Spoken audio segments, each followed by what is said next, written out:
अलंकापुरी पुण्यभूमी पवित्र तेथे नांदतो ज्ञानराजा सुपात्र तया ठेविता घडे पुण्यरासे नमस्कार माझा श्री सद्गुरु ज्ञानेश्वरासे पुंडलिकावर दयाळू श्री ज्ञानदेव तुकाराम राजा रामचंद्र भगवान की जय। आयते होले कोस मात्रे नंदीग्राम भरत नगर तेथे यवनी कपी कुंजर पातले घर भरताचे पुंडलिकावर दयाळू श्री ज्ञानदेव तुकाराम। आयते होले कोस मात्रे नंदीग्राम भरत नगर तेथे यवनी कपी कुंजर पातले घर भरताचे। ग्रंथ करते नाथ महाराज आजच्या या प्रसंगाला संत सज्जना आणि मायबापांना आपण कालच्या अध्यायामध्ये पाहिलेलं आहे की रामचंद्र प्रभूंनी हनुमंताला पाठवलेला आहे आणि पाठवल्याच्या नंतर म्हणजे तो भिलांची जी श्रंगारपुरी असत त्या ठिकाणी पाठवलेला आहे। त्याच्यानंतर तिथनं भरताकड पाठवलेला आहे आणि भरताकड पाठवून त्याचे चिन्ह पहा म्हणून रामचंद्र प्रभूंनी सांगितलेलं आहे आणि सांगितलेलं आहे। नंतर ते श्रंगारपुरामध्ये जाऊन तिथं त्यांना माहिती दिली महाराज। माहिती देऊन हनुमंतराय हे काय केलेले आहेत नंदीग्रामाच्या ठिकाणी आलेले आहेत आणि त्या ठिकाणी भरताची भेट घेतलेली आहे असे ग्रंथकर्ते सांगले आहेत।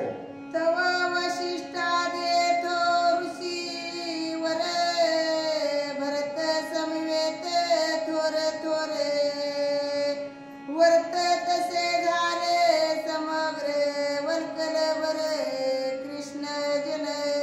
मग त्या ठिकाणी भरता सोबत ऋषी थोर थोर आहेत महाराज। हे हनुमंतरायानं पाहिलं जसं राम प्रभूंनी जे वनाचं व्रत धरलं होतं त्या स्वरूपाचं काय केलेलं आहे तर वल्क अंबर जे असल ते त्यांनी परिधान केलेलं आहे अशा स्वरूपाचं त्या ठिकाणी हनुमंतराया त्या भरताच्या नगरीमध्ये येऊन पावलेले आहेत। तापस वेस वंचरे कंदमुळ फळहारे वर्त धरिले दुर्धर कृषधर पै भरत। अहो एवढं त्यांनी व्रत धरलं होतं महाराज की जसं राम प्रभूंनी वनाचं व्रत धरलं होतं आणि त्या ठिकाणी म्हणजे कसं कुशोधर म्हणजे अतिशय भरत हा असताना त्या ठिकाणी रोड झाला होता महाराज। कारण का त्याच्या अंगावर कुठलंच मांस राहिलेलं नव्हतं आणि सर्व काही ते हाड आणि चामडा एक झालेला होता। आणि कशामुळे झालेला होता की जे रामानं जे फळहाराचं म्हणतो जे स्वीकार केलेला होता आणि फळहार स्वीकार करून रामाचं भजन करणं हाच दोन जो उपाय होता हा भरतानं स्वीकारल्यामुळं तो अतिशय म्हणजे तो काय झालेला आहे प्लस दोर झालेला आहे म्हणजे अतिशय रोड झालेला आहे असे नाथ मला सांगले आहेत। आस्ती चम्र झाले एक मास आटले सकळीक रुधिर शोषिले निषेक चम्र देख उरलेसे।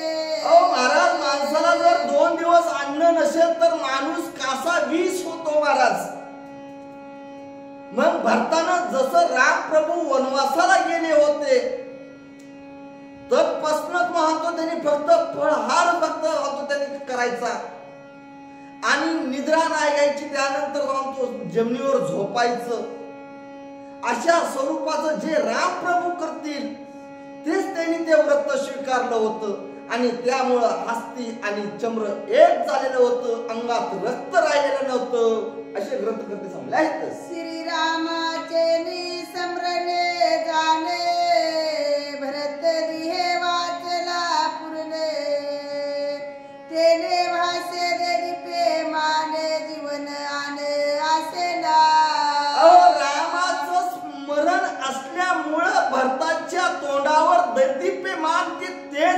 महाराज.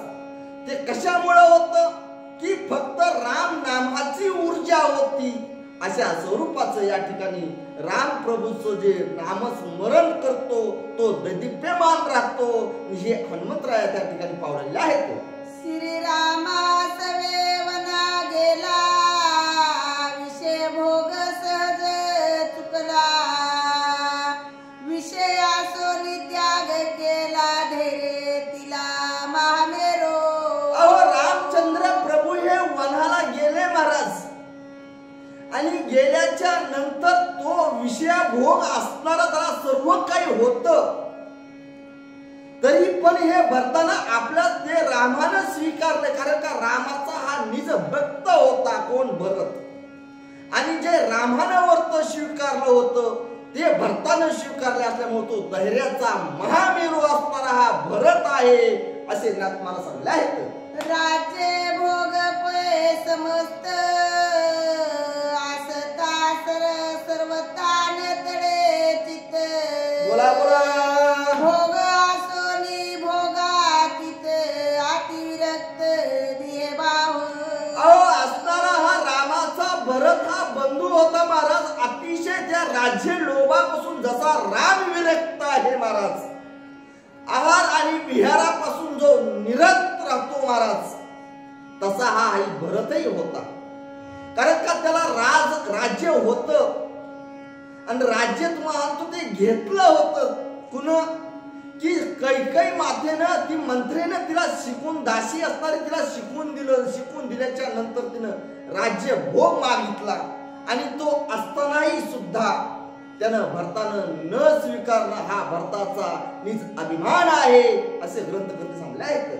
सकळ भोगा देवोने पाने, दिहे तुच्छत्व मानोने, आर्नेसी राम चिंतने, ख्याते तिरभवने भरताचे. अहो सखळ राज्याचा उपभोग घ्यायचा असतानाही सुद्धा, तो असून सुद्धा तो तुच्छ मानला गेला, आणि राम भजनाच्या याच्यामध्ये लीन झाला. आणि रामाचं जे व्रत होतं ते व्रतधारी वल्कांभराचं तुम्हाला त्यानं परिधान केल्यामुळं, आणि राम नामाचं भजन केल्यामुळं तो त्रिभुवनात तो काय आहे तो आज विजय आहे असे ग्रंथकर्ते सांगले आहेत. सर्वता ज्यासी न मिळे भोग, त्यासी सहजची झाला त्याग. भोग आसोनी विरग, अभिनव भाग्ये भरताचे. अहो भरताकड भोग असून सुद्धा तुम्हाला सांगतो तो विरक्त होता. एखाद्या व्यक्तीला तुम्हाला तो नाही मिळत ती गोष्ट साहजिक आहे, त्यानं सांगतो तो हे घेतलेला आहे, काय वैराग्य घेतलेला आहे. कारण का मिळत नाही म्हणून त्याला काय म्हणता येतं, त्याला वैराग्य म्हणता येत नाही. भरताकड राज्य होतं, ससेना प्रधान होती, सर्व काही त्याच्याकडे होतं महाराज, तरी त्याच्यापासून तो विलक्त राहणारा हा भरत आहे असे ग्रंथकर्ते या ठिकाणी सांगले आहेत. जवा चंदनाच्या संगते, सकळ वनाचे वनस्पते, अवघ्याची चंदन होते, भवती सोबते चौफेरे. ओ नाथ महाराज उदाहरण देऊन सांगतायत महाराज तुमच्यासाठी आणि आमच्यासाठी की एक चंदनाचं झाड असतं महाराज डोंगरावर, आणि ते चंदनाचं झाड एक झाड असतं, पण ते अख्ख्या डोंगराला तुम्हाला तो सुगंध देत असतं. तिथं मग खैराचा असो की हिवराचा असो की बाबीचा असो की हेकडीचा असो, ते चंदनमय होत. त्या स्वरूपाचं महाराज जे भरताच्या सहवासात आली ती सर्व राममय झालेली आहे असे ग्रंथकर्ते या ठिकाणी सांगले आहेत.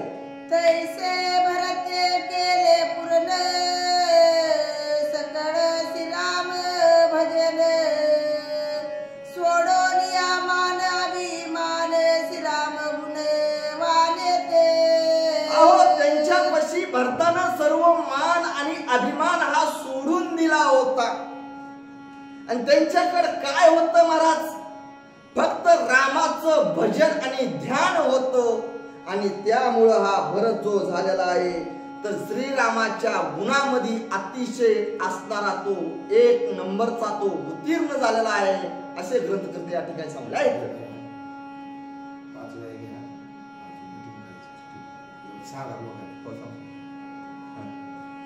एक झाले तो वीररंग, एक निशेष केला त्याग, एक ध्यानस्थ अभंग, कीर्तनी चांग पैक. काही लोक काय करतात? रामचंद्र प्रभूच्या भेटीसाठी वैराग्य धारण करतात. काही निसंकोचपणे राम नामाचं भजन करतात महाराज. आणि अशा स्वरूपाचं जे रामाचं जे आहे ध्यान, कारण का नाथ महाराजांनी याच्यात वर्णन करून सांगितलेलं आहे महाराज. कीर्तन चांग, कीर्तन चांग होय अंग हरी रूप. कारण का सर्वात श्रेष्ठ जे असल ते कीर्तन आहे. आणि ते सर्व जे भरताच्या सहवासात होती महाराज, ऋषी मुनी ते सर्व काही रामनामाच्या भजनात आणि कीर्तनात अशी तल्लीन झालेली होती असे ग्रंथकर्ते या ठिकाणी सांगले आहेत. नगरीचे सकळ लोक श्रीराम लागे तीर्थ उद्यक, भरत नामा लागी देख आले सकळीक समकाळे. भरताच्या नगरीतली जी लोक होती महाराज, मग ती सर्व जी आहेत ती भरताच्या त्यागात मानतो. जे सगळे आहेत ते नगरीतले लोक भरताजवळ आलेले आहेत असे ग्रंथकर्ते या ठिकाणी सांगलेले आहेत.